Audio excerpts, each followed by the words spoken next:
Aujourd'hui, chers amis, nous allons ouvrir une fenêtre sur l'avenir et voir les activités du Saint-Esprit à la fin des temps. Mais en attendant, chantons le cantique « T'aimer au Sauveur charitable ».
Nous allons maintenant prier et après la prière, nous lirons la parole de Dieu dans la deuxième épître aux Thessaloniciens au chapitre 2, les 12 premiers versets. Prions maintenant. Nous te remercions, notre Dieu, pour ta parole écrite que tu nous as donnée et dans laquelle nous pouvons sonder les saints mystères qui concernent les activités du Saint-Esprit à la fin des temps. Augmente notre foi dans tes glorieuses promesses pour que nous traversions la vie présente en tenant nos yeux fixés sur Jésus-Christ.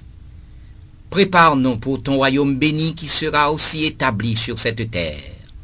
Aide-nous à entretenir la vie spirituelle en nous plaçant là où tu es. Et fais, Père, que nous ayons de nouvelles énergies spirituelles et aussi physiques pour que nous proclamions sans relâche ta parole en vue de la préparation des cœurs pour le retour prochain de Jésus-Christ. Exauce notre prière par Jésus-Christ, ton Fils, notre Sauveur. Amen. Et maintenant, je vais vous lire les 12 premiers versets de la deuxième lettre aux Thessaloniciens au chapitre 2e. Je reviens sur la question du retour de notre Seigneur et de notre enlèvement qui nous réunira auprès de lui. Nous vous en prions, chers frères, ne vous laissez donc pas si facilement ébranler dans votre bon sens, ni effrayer par de prétendues révélations de l'esprit, par des propos que l'on nous attribue, ou des lettres qui viendraient soi-disant de nous, et qui vous feraient croire que le jour du Seigneur serait imminent, ou que le Seigneur serait déjà revenu sur la terre. Ne vous laissez surtout pas troubler si vite, que personne ne vous égare sur ce point. Cela n'arrivera pas avant la grande rébellion finale contre Dieu, où les hommes jetteront toutefois par-dessus bord. Il faut qu'apparaisse d'abord l'homme sans loi ni foi, le mal incarné, le fils de perdition. Lorsque cet adversaire entrera en scène, il se dressera contre tout ce qui porte le nom de Dieu, contre tout ce qui est l'objet d'un culte ou d'une vénération religieuse. Il ira jusqu'à s'asseoir dans le temple de Dieu et à se faire passer lui-même pour Dieu. Ne vous souvenez-vous pas qu'étant encore près de vous, je vous parlais souvent de ces choses? Vous savez ce qui lui fait obstacle et l'empêche de paraître avant que son heure n'ait sonné. Certes, le ferment anarchique exerce déjà sa mystérieuse action. Dès maintenant, le principe de la rébellion contre toute autorité constituée fait secrètement son œuvre dans le monde. Cependant, il ne peut pas agir ouvertement avant que celui qui lui fait échec n'ait disparu. Mais dès que celui qui le retient aura été écarté, l'impie se dévoilera et entrera publiquement en scène. Le Seigneur Jésus lui-même le fera périr par un souffle de sa bouche. Il le réduira à l'impuissance par le rayonnement de son avènement. Par le concours de Satan, l'avènement de cet homme sera accompagné d'un déploiement de puissance, de toutes sortes de signes et de miracles prodigieux destinés à accréditer son mensonge. Il usera de tout le pouvoir séducteur du mal, et de toutes les tromperies que le péché prodigue à ceux qui se perdent. Dans ces pièges tomberont ceux qui n'ont pas voulu ouvrir leur cœur à l'amour de la vérité qui devait les conduire au salut. Voilà pourquoi Dieu fait passer sur eux cette puissance d'égarement qui les pousse à donner leur adhésion au mensonge. Ainsi, le jugement viendra sur tous ceux qui auront refusé de croire à la vérité pour pactiser avec le mal. Au lieu de placer leur confiance en celui qui est la vérité, ils ont délibérément pris parti pour l'injustice et se sont complus en elle. Ainsi seront-ils condamnés. Là s'arrête la lecture de la parole que nous demandons à Dieu de bénir pour notre édification mutuelle. Et maintenant, nous allons chanter le cantique « Le nom de Jésus est si doux ».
Le mystère de l'iniquité agit déjà. Il faut seulement que celui qui le retient encore ait disparu. Chers amis, nous allons voir aujourd'hui comment, selon le Nouveau et l'Ancien Testament, le Saint-Esprit va accomplir son œuvre à la fin des temps. D'une manière générale, l'œuvre du Saint-Esprit, c'est d'éclairer les hommes afin qu'ils acceptent le Seigneur Jésus comme leur sauveur personnel. Ce que nous appelons les temps, quand nous parlons du travail du Saint-Esprit à la fin des temps, ce que nous appelons les temps, c'est l'ère de grâce qui a commencé depuis la venue du Sauveur dans le monde, selon qu'il est écrit, la grâce et la vérité sont venues par Jésus-Christ. Cette ère de grâce arrivera à sa fin après que l'Église de Jésus-Christ aura été enlevée. Après l'enlèvement de l'Église, le monde va continuer son cours sur la terre. L'homme du péché paraîtra et exercera une grande puissance pendant 42 mois, selon l'Apocalypse 13, verset 5. Ce sera la période de la grande tribulation. À la fin de cette période, heureusement courte, le Seigneur descendra avec ses saints sur la terre pour y établir durant 1000 ans un règne de paix et de justice universelle. C'est ce que nous appelons le millénium. Les croyants auront, pendant le millénium, un avant-goût du bonheur éternel. Satan sera sans influence aucune. La terre sera remplie de la connaissance de l'Éternel. Le loup habitera avec l'agneau et la panthère avec le chevreau. À la fin de ce millénium, Satan surgira à nouveau. La bataille d'Armageddon sera engagée et Christ sortira vainqueur de la lutte. Viendra ensuite le jugement général des vivants et des morts. Et finalement, la terre sera brûlée et viendra l'aurore d'un nouveau monde de paix, de justice, de joie et de lumière pour toute l'éternité. Jamais plus personne ne mourra, car la mort ne sera plus. Les maladies, les chagrins, les douleurs disparaîtront. Cette terre d'à présent fera place à une autre, et toutes choses deviendront nouvelles. Donc, la période que nous appelons la fin des temps s'étend du moment de l'enlèvement de l'Église jusqu'au jour où les nouveaux cieux et la nouvelle terre apparaîtront. C'est durant cette vaste période que nous allons voir ce que fait le Saint-Esprit sur la terre. Pour une bonne compréhension de notre sujet, il est important que nous ayons 3 subdivisions de la fin des temps. Premièrement, le jour de l'enlèvement. Deuxièmement, la période de la grande tribulation. Et troisièmement, le millénium. Voyons maintenant comment le Saint-Esprit va travailler le jour de l'enlèvement. Les temps actuels annoncent que l'ère de grâce n'est pas loin d'arriver à sa fin. Cependant, nous ne sommes pas encore à la fin des temps. Préparant l'esprit des croyants à cette fin probable, le Seigneur leur dit, selon Matthieu 24, verset 42, « Veillez donc, puisque vous ne savez pas quel jour votre Seigneur viendra. » L'apôtre Paul, à son tour, donne des détails à propos de l'arrivée de cette fin. La voix de l'archange et le son de la trompette divine retentiront. Ceux qui sont morts dans la foi et en communion avec Christ se lèveront, dit l'apôtre. Que cette fin des temps soit imminente, c'est un fait indiscutable. Les signes évidents de cette fin sont patents. Cependant, pour employer le langage de l'apôtre Jean, nous pouvons déclarer que ce que nous serons n'a pas encore été manifesté, alors que nous savons que lorsque cela sera manifesté, nous serons semblables à lui parce que nous le verrons tel qu'il est. Notre ressemblance à Christ, au moment où nous le verrons à la fin des temps, sera l'œuvre du Saint-Esprit. C'est là d'ailleurs l'enseignement de l'apôtre Paul lorsqu'il dit « Si l'Esprit de Dieu, qui a ressuscité Jésus d'entre les morts habite en vous. Celui qui a ressuscité Christ d'entre les morts rendra aussi la vie à vos corps mortels par son esprit qui habite en vous, selon l'Épître aux Romains au chapitre 8, verset 11. Certainement, l'implication de cette déclaration est qu'à la fin des temps, quand Christ apparaîtra, le Saint-Esprit ressuscitera ceux qui sont morts dans la foi. Et en un clin d'œil, le Saint-Esprit transformera aussi les croyants en vie en ce moment-là, pour que tous, changés à l'image du Seigneur, nous soyons emportés à travers les airs, par-delà les nuées, pour rencontrer le Seigneur. Ainsi, c'est par le Saint-Esprit que sera possible l'enlèvement des croyants vers Christ. La deuxième subdivision que nous avons maintenant à considérer, afin de nous rendre bien compte de l'œuvre du Saint-Esprit à la fin des temps, c'est la période de la grande tribulation durant laquelle l'Antéchrist affirmera sa puissance et son autorité irrésistible sur le monde. Il y a d'évidentes préparations en vue de l'apparition de l'Antéchrist. La confusion politique à travers le monde, l'apostasie dans les milieux chrétiens, le retour d'Israël en Palestine, l'instauration de l'État juif, le relâchement des mœurs, toutes ces choses projettent l'ombre de l'Antéchrist sur le monde. Ainsi, petit à petit, les hommes préparent les sentiers de l'homme du péché. Lorsqu'il entrera en scène, il se dressera contre tout ce qui porte le nom de Dieu, contre tout ce qui est l'objet d'un culte ou d'une vénération religieuse. Il ira jusqu'à s'asseoir dans le temple de Dieu et à se faire passer lui-même pour Dieu.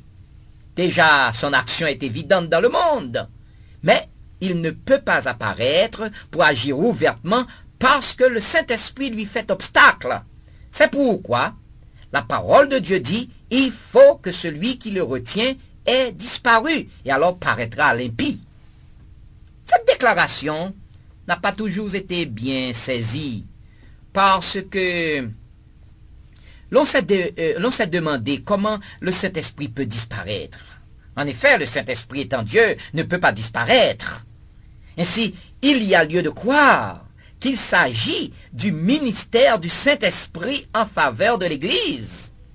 Nous devons nous rappeler que le Saint-Esprit veille sur l'Église pour la protéger et la maintenir dans la bonne voie.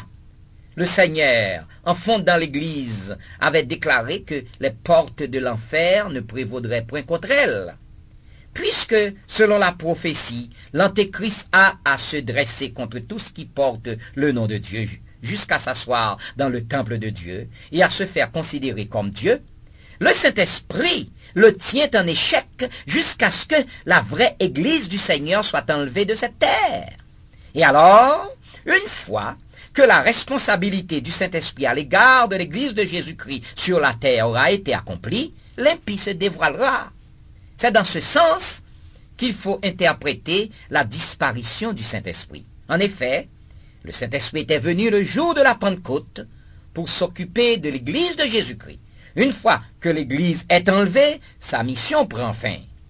Cependant, nous savons que durant la période de la grande tribulation, il y aura encore des gens à être sauvés. Ce qui laisse comprendre que le Saint-Esprit ne va pas disparaître de la terre, car personne ne peut être sauvé sans lui.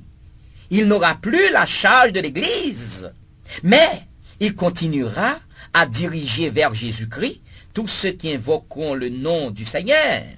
Il n'y aura plus certes de prédicateurs dans le monde, mais il y aura encore la Bible, la parole de Dieu mise à l'écrit. Beaucoup de gens consulteront et liront la Bible pour connaître la volonté de Dieu. Ceux qui verront en Jésus-Christ leur sauveur et qui l'invoqueront afin d'avoir le salut éternel ne seront pas déçus, car il est écrit « Quiconque invoquera le nom du Seigneur sera sauvé ». Le Saint-Esprit les consolera, le Saint-Esprit les instruira et les conduira à Jésus-Christ. Au cours de la période de la grande tribulation, le Saint-Esprit sera très actif pour convaincre les hommes qu'il n'y a de salut qu'en Jésus-Christ seul. La troisième subdivision de la fin des temps qui nous aide à voir comment le Saint-Esprit sera actif à amener des âmes à Christ, c'est la période que nous appelons le millénium. C'est dans la prophétie d'Ésaïe que se révèlent les rapports du Messie et du Saint-Esprit durant cette période. En effet, nous n'avons qu'à lire le chapitre 11 du livre du prophète Ésaïe pour voir comment se déploiera la plénitude du Saint-Esprit sur les rachetés durant le millénium. Grâce à l'œuvre du Saint-Esprit, il est écrit que les nations se tourneront vers Jésus-Christ et la gloire sera sa demeure. De notre côté, le prophète Ézéchiel nous révèle comment, durant le millénium, le Saint-Esprit va régénérer le reste des Juifs pour les rendre obéissants au Seigneur. Je répandrai sur vous une eau pure, et vous serez purifiés. Je mettrai mon esprit en vous, et je ferai que vous suiviez mes ordonnances et que vous observiez et pratiquiez mes lois. Selon la prophétie d'Ézéchiel au chapitre 34, versets 25 et 27. Je mettrai mon esprit en vous, et vous vivrez toujours, selon le chapitre 37 de la prophétie d'Ézéchiel au verset 14.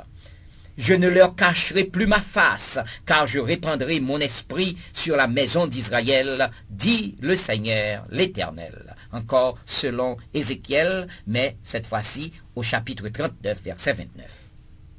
Durant le millénium, il est clair que non seulement les croyants auront le Saint-Esprit habité en eux, mais ils seront sans cesse remplis du Saint-Esprit. La parfaite plénitude difficile à réaliser en notre époque actuelle sera une expérience quotidienne pour tous les croyants. Il n'y aura plus de croyants charnels. Tous, nous serons des croyants spirituels, manifestant la plénitude de l'Esprit avec puissance. Nous connaîtrons tous, par le Saint-Esprit, la joie parfaite et la paix parfaite. Dans nos vies de chaque jour, prévaudront l'unité spirituelle, l'amour fraternel et une étroite, profonde et sincère communion. L'œuvre du Saint-Esprit, à la fin des temps, ira en s'amplifiant de plus en plus, de sorte qu'à présent, nous pouvons affirmer que les croyants connaîtront merveille après merveille. L'avenir pour les croyants, chers amis, est chargé de promesses, car les attendent des bénédictions qui dépassent ce que l'imagination ne peut jamais soupçonner.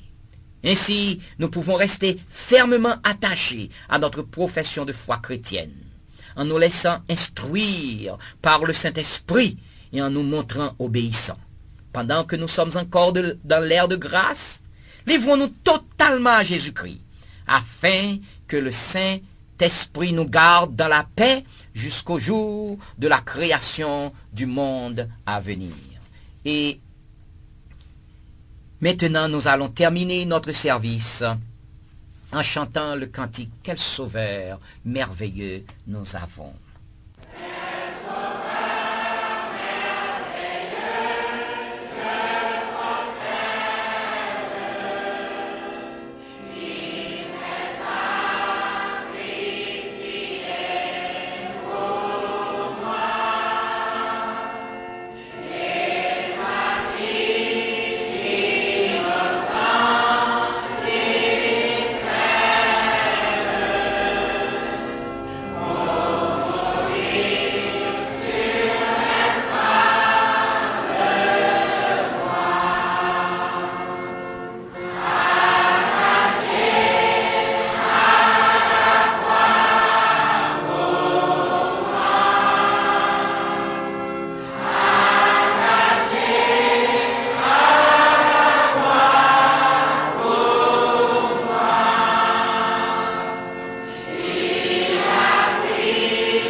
Nous demandons au Seigneur de vous couvrir de ses riches bénédictions par Jésus-Christ notre Sauveur. Amen.